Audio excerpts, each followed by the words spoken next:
The federal government has denied Governor Walz's request for federal aid to rebuild after the Minneapolis riots, Minnesota. Most likely because it is all Walz's fault for failing to stop the riots and the looting perpetuated by many groups such as BLM and ANTIFA.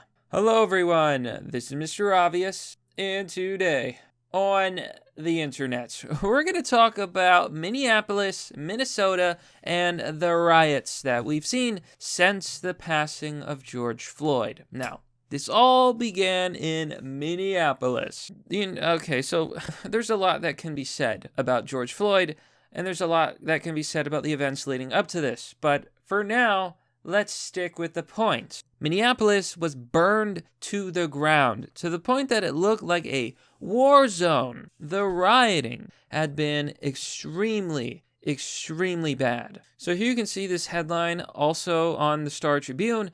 Buildings damaged in Minneapolis, St. Paul after riots. Twin Cities restaurants and retail stores were hit the hardest in the rioting following George Floyd's killing. And, they mostly show maps of things that have been destroyed. They have a huge list here of destruction. And as you can see, it's incredibly long. It literally doesn't end. These were all businesses and buildings destroyed by the rioters. Now, why did this happen? This happened because Democrats let it happen. They allowed this to continue. They let the protesters go. They basically downplayed the violence. They said, oh, these are peaceful protests. We support hashtag Black Lives Matter.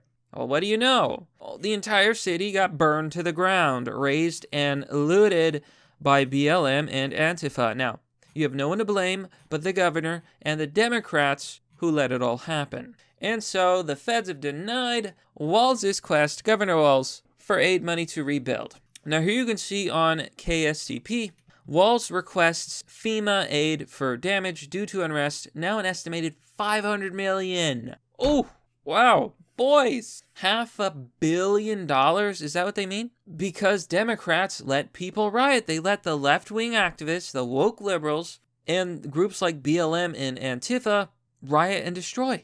Yeah, that happened. Walz begged Donald J. Trump. He begged the government for this aid money, and they've been denied. You get what you deserve. Now, you find this interesting pattern with these Democratic blue states and cities and the government. All these left-wing Democratic politicians, they're always saying, well, the orange man is bad, and I hate the orange man, and we're not going to listen to the orange man. And also, we don't need the orange man, and let's get the orange man fired. But when their own stupidity destroys their own city, well, who do they come crawling back to? So you come crawling back, you cheap sack of shit. Now we're going to take a full look into the story and how screwed they are. But before all that, if you're a new viewer to the channel, please remember to like, comment, and subscribe. And hit the bell button for notifications for more content. If you're a regular viewer, double check that you're still subscribed because, well, YouTube likes to unsubscribe people.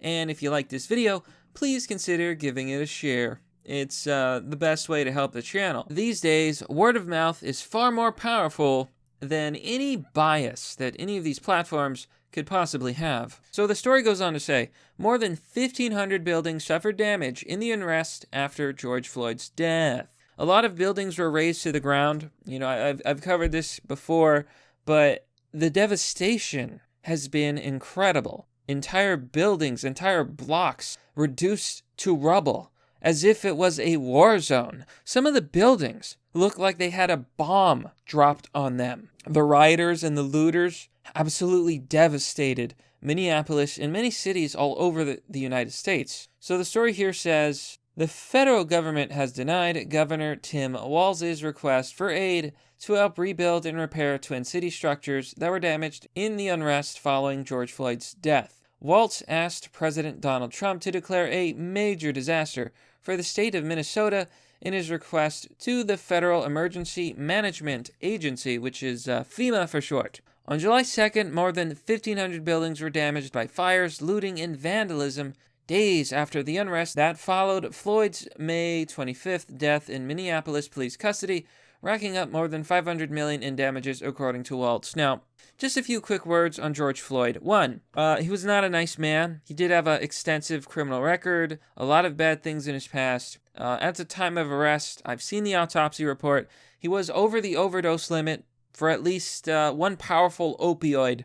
I believe it was fentanyl in this case. And he was complaining, if you read the transcripts, it shows that he was complaining about not being able to feel his face and not being able to breathe while he was standing up. And at one point in the transcripts, it literally says that George Floyd said that he wanted to lay down on the ground. Police were telling him, get in the car, but Floyd said he wants to lay down. Can't feel his face. I believe the man was having an overdose, and, well, maybe the, let's call it, medication he was on, I think it took out his heart.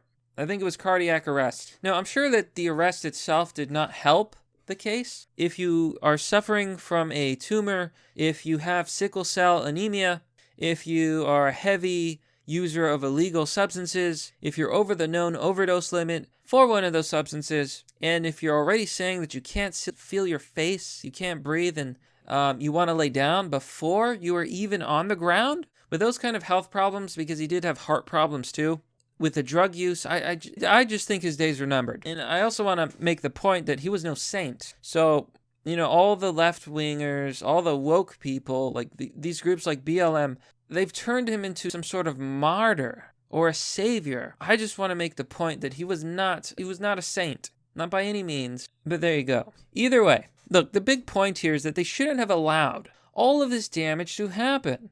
They completely failed their city and failed their people, and now, guess what? They're screwed. They allowed these groups like BLM, which was declared a terror organization in Russia in 2016, and ANTIFA, which has officially been acknowledged by the United States government as a terror group, riot, loot, and steal, and burn buildings down. Now, who are these people? Well, a lot of them are people from the African American community. A lot of them are diverse. A lot of them are these woke white liberals, and, a lot of these revolutionaries. Oh, they want to destroy America and institute socialism and communism and anarchy. Left-wing radicals who are using violence to obtain their goals. That's who these groups are made of. So letting them riot, that was your big mistake. So the governor's spokesperson, Teddy Tishan, confirmed late Friday that the request for federal aid was denied. Quote, "The governor is disappointed that the federal government declined his request for financial support," Tishan said in a statement. I'm not sure how to say his last name. Is it Tishan? Tishan? As we navigate one of the most difficult periods in our state's history, we look for support from our federal government to help us through. Should have thought of that before you said Orange Man was bad, and also before you let your city be destroyed. Yeah, this is all on you, Governor. This is your fault. You let these people riot. You let them protest. You let them loot. You let them burn. And then you give in to the demands of the mob, saying, we're going to defund the police. We're going to abolish the police. And then what happens? Well, then there's no police to stop the crime. Crime is skyrocketing. Here you can see on the Journal Gazette, spike in violence across the U.S. defies easy explanation. So they go on to say how crime and violence is up dramatically. New York City, Texas, basically anywhere in the U.S., violence is up along with crime. Now, how could this be happening? Well, we're also seeing a bunch of the left-wing mob, groups like Antifa and BLM, calling to defund the police. Now, what are Democrat politicians doing? What are these woke, lefty, liberal types doing? They're giving in to the mob's demands. They're saying, yeah, we're going to defund the police. We're going to lower the police departments. And guess what? They keep throwing police officers under the bus. So there's a little concept known as blue flu, and it's when a bunch of cops in protest call out sick, refuse to show up, refuse to put up with the disrespect and the demonization that they receive. Because the logic of these left-wing activists is so stupid. They say stuff like, well, all cops are bad. But what if you were to say that all green people are bad because I saw one green person commit a crime? Would it be fair to blame the entire group for the actions of one person? No, it would not. That's called generalizing. And that's the problem with these left-wing activists. They generalize the police as bad without realizing that the police is the only thing keeping order and safety in our society. And they say it defies easy explanation. No, it doesn't. This is what happens in a world without police. A spike in violence and crime. But of course, as we often see, a lot of these Democrats, a lot of these woke leftist individuals have no self-awareness. They literally cannot accept the fact that everything that happened is their own fault. They go on to say, many small businesses and grocery stores, pharmacies, and post offices were damaged during the unrest. In the letter to FEMA, Walz said that what happened in Twin Cities after Floyd's death was the second most destructive incident of civil unrest in U.S. history. After the 1992 riots in Los Angeles, now, people have died in these riots. I'm not talking about Los Angeles. I know. But we're talking about right now, too. People have died, okay? Black people have died. An 8-year-old black girl died. A retired police captain named David Dorn died. All from BLM, all from Antifa, and all from these woke left-wing activists who think they're superheroes saving the world when really they will go down in history as the villains. And it makes me sick that these egotistical, narcissistic, childish little fools think that they're the good guys when they burn down a building, when they shoot an innocent person, when they use violence, and they call for revolution. That's not a revolution, that's an insurrection. And what are you fighting for? How much damage have you done getting rid of the police? What did you think was going to happen? Did you think that we would all hold hands and social workers would come and save us from the big bad men out there? And we would all get along and live in sunshine and rainbows and unicorns? You ignorant children. No. The reality is a spike in crime, a spike in violence, destruction, and what do you know? You don't have the money to pay for it. Now, Republican Minnesota United States Representative Tom Emmer sent a based and red-pilled letter on Thursday to Trump in response to Walz's aid request. He says, quote, I'm asking for a thorough and concurrent review of the state's response to the unrest so that every governor, mayor, and local official can learn from our experiences and prevent such a situation from happening again. If the federal government is expected to assist in the cleanup of these unfortunate weeks, it has an obligation to every American prior to the release of finding to fully understand the events which allowed for this level of destruction and ensure that it never happens again. Emmer wrote. Oh, wow. So he's basically calling out the Democrats, calling out the woke left, and telling them you shouldn't get anything before you finally admit that it's your fault that this happened, that you're the reason that everything got destroyed, and that you need a change. But I think there's no chance of that happening. That being said, if Democrats, if left-wingers can gain a little bit more self-awareness, that would be wonderful. Now, if you're a liberal watching this, and you think I'm being unfair, I want you to go to Minneapolis. I want you to look at the destruction, the war zone, and I want you to ask yourself, is this the side you're on? Because what are you going to do when it's your house that gets burned down? What are you going to do when it's your neighborhood? What are you going to do when it's your family? What are you going to do when you're holding someone in your arms because they got shot because you took a wrong turn into a protest? People started attacking your car and shooting at it because that has happened multiple times now in the news. Just happened in New York. Sure, you're on the right side of history. So a few of the comments are celebrating this decision. Jay Smitty 200 says, this is the correct decision. No action, and you must now pay the piper.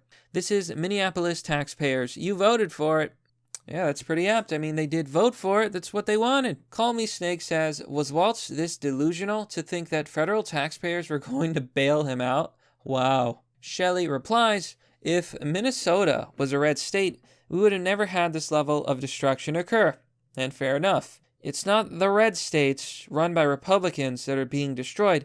It's everywhere that the left-wingers are. It's just a sad truth. And we're going to leave it off with this comment because it really, really nails it. Jay Anderson 2 says, do you think for a minute that this destruction would have been allowed to happen in a red state? Pathetic. Democrats always want someone else to bail them out for their failures. Never, never, never accept responsibility for their failures and dig themselves out. But that, my friends, is pretty much the story. The federal government has denied Governor Walz's request for aid to rebuild after the Minneapolis riots. I guess you reap what you sow, but that's merely the obvious. Well, that's all for now, folks. What do you think about this story? Please let me know by writing down below in the comment section.